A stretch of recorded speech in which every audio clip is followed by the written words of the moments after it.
Well, hello Doug, good morning. In this tutorial I wanted to show you what it's like to be a student and to enroll inside of Teachable.com. So what I'm going to do, what you see here, is a email that I'll send to the student after they give me their email. And the email will say the following: welcome again to the CPE unit at Richmond. I have already enrolled you.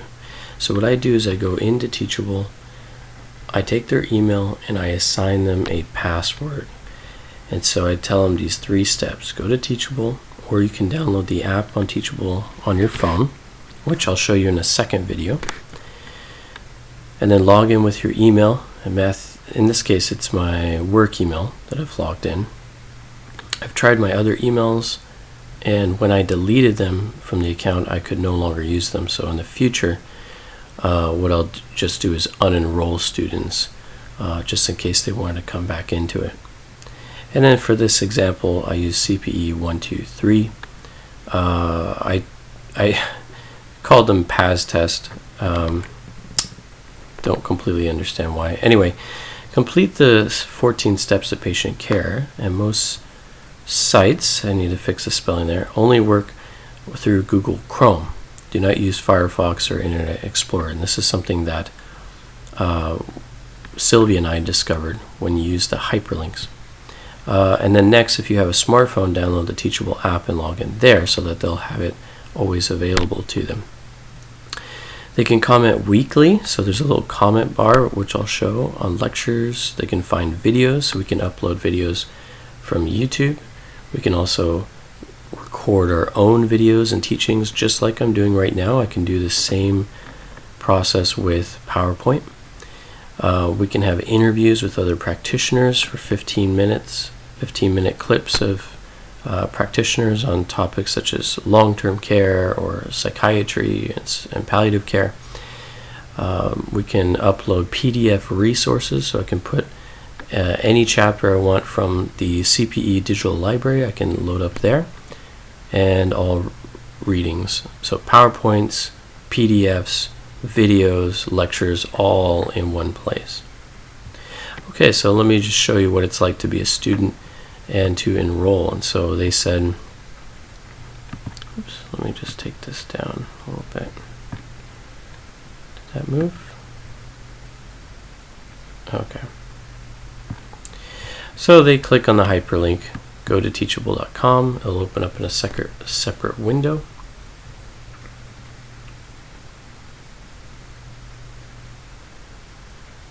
Teachable.com is an online platform that offers video hosting that allows you to make your own teaching courses. Okay. So I put in the email that my instructor has given me, and I put in my, is it 2020 or 2019? Let's try 2019. Nope, I must have put it in wrong. Oh, that's right. Sorry, it's a little early in the morning.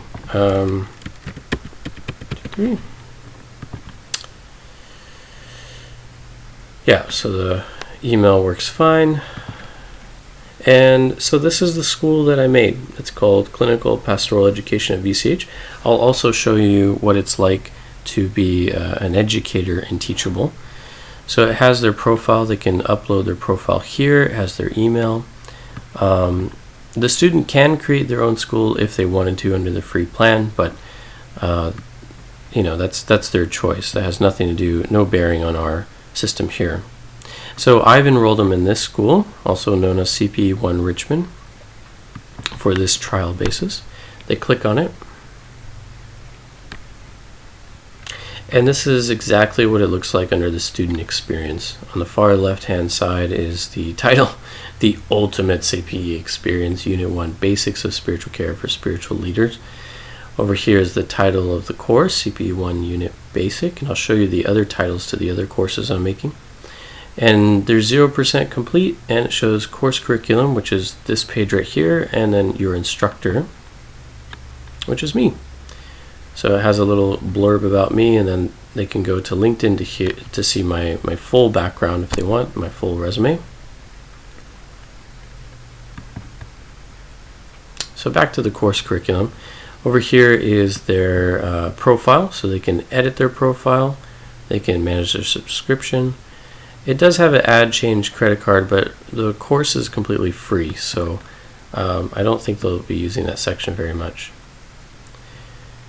Over here, they can either start the lecture and move out of the curriculum, and it will move them through step by step. Under the free version, we can't enforce the completion of each of these, or they can go into the curriculum and start each one individually and pick up where they left off. In the gray here is the larger subcategory, so this is the subcategory of orientation, and it has all the 14 steps that we have. I think I've updated the document slightly to meet Richmond's needs, so we don't have a lot of, I can't orient every student very quickly, so they're going to have to do some of it on their own. And then you can see here the other subcategories. Week 1, Introduction to Requirements of the Course, plus 4 biographies. And then week 2, what's required, how to record patient visits safely. So this is the patient and record care. Week 3, Introduction to IPR and Process Notes, CPE Group Covenant, what is a CPE group and how to get the most out of it. Now the reason why it jumps to week 7 is because I don't have, and this is the Peacemaker Type 9. I talk about disassociation as a defense or an ego defense, fusion and enmeshment in relationships, how to work with passivity, patients who can't make decisions on their own, or patients who are making decisions on behalf of their family in a very passive way or even passive aggressive way. And we actually have in this teaching a Enneagram Type 9 verbatim. So we get to see the Type 9, the Peacemaker, in action, and we will do a role play there. And it's a little less defensive because no one is seeing their work evaluated. They're just watching another chaplain and a patient in role play and looking at the presence of a peacemaker, if you will. And so I've done that for each of the Enneagram types. There's a couple that are missing, but some of them I've grabbed from the States, from some friends, from some supervisors, and then we can draw out some real practical implications in that didactic hour. So again, the reason why it jumps from 3 to 7 is because, as I'll show you very soon, let me see if I have it here. Yeah, so this is what it looks like for me as an administrator. Is because I haven't published the other ones yet. I don't have any information under those, and I'll continue to work on them as they come up. So yeah, week 4, week 5, week 6. Okay, so that's what it looks like for me. But let me go back to the student for a moment just to show you one other thing. I don't know why that keeps coming up. Okay. So I'm going to show you some of the features within. So I'm still updating the big picture document, but it says, read this, CPE program guidelines and policy. So here I just have instruction, please read before anything else, you are accountable for everything in here. And they click on it, and it will open up as a Word document, and they can leave a comment, questions, and I get notifications from them. And this is kind of the neat thing about Teachable, is that we can actually create a dialogue online if people are having questions, and we can get immediate feedback. So they can complete and continue, and they're done with that step. And when they finish that step, lo and behold, 5% complete. That can be really motivating for a student trying to finish their online module. So there is a PDF that I'm going to put, or a Word document I'm going to put for this one, but I just want to make sure that's completely finished. Let's go to step 1. Step 1, approve CPE supervisor and the following, contact Anita Fast, here's her email, complete new admission form, pay CASC fees. I'm probably going to change this. I'll probably just leave the Advanced Education Associate and take out all this stuff. This is just something I'm always working on. If you're a new student, simply fill in the readmission form. So new students here, returning students here. And it has my email there. All right, complete and continue. And you can see, again, 10% goes up. And so they'll complete every one of these steps. Sometimes there's a preview where I'll give an instruction, which is straight from our document on the 14 steps. They print this out and they can write a comment if they have questions, complete and continue.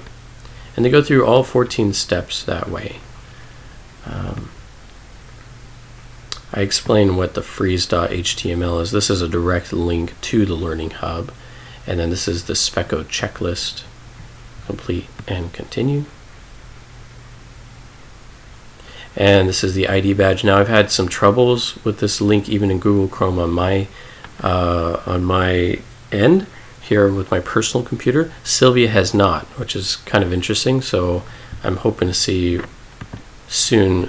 She and I are in dialogue about how to follow up with that. Immunization records. So in prep, new students, I took this straight from your instructions and I just put it right in here. And complete and continue. Obtain and submit a police record check. Yeah, nothing really new there. Ensure all references have been sent out. So I just mentioned that if you need that reference form, it's under step 1, and so on. And so students can move in this sequential order until it's all completed. For an example of somebody named Charlie Brown, of what happens when they get their HSP net up and they get their VCH email in. Okay, so they can continue with the steps all the way down. I was going to show you an example of what it looks like when we insert a video, which took me a long time to figure out, but now it runs quite smoothly. With a little bit of time, I just want to show you what it looks like on your end as the educator. So as the educator, here I am. I've made an account and I've made different schools, but most of the schools are just trials. Like I was trying to make different things here that didn't work out. This is the main school, and within this school, as the educator, there are different kinds of, so it's got me signed in as, let's see here. There are different kinds of modules. So I've only published one really, and then this is the second one, CPE unit, but let me see if I can pull up for you all the courses that I was trying out in. My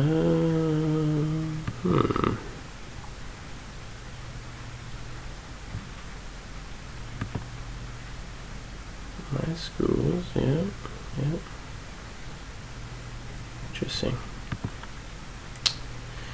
Oh yeah, here we go, dashboard. And it says that I'm logged out, which totally makes sense. I'm actually logged in as somebody else. Alright, well anyway, I'll show you that in another film. Just what it looks like on the educator's end and how many different modules we can set up. So that's it for now. I hope you got a good sense of what the feel is for the student on the desktop.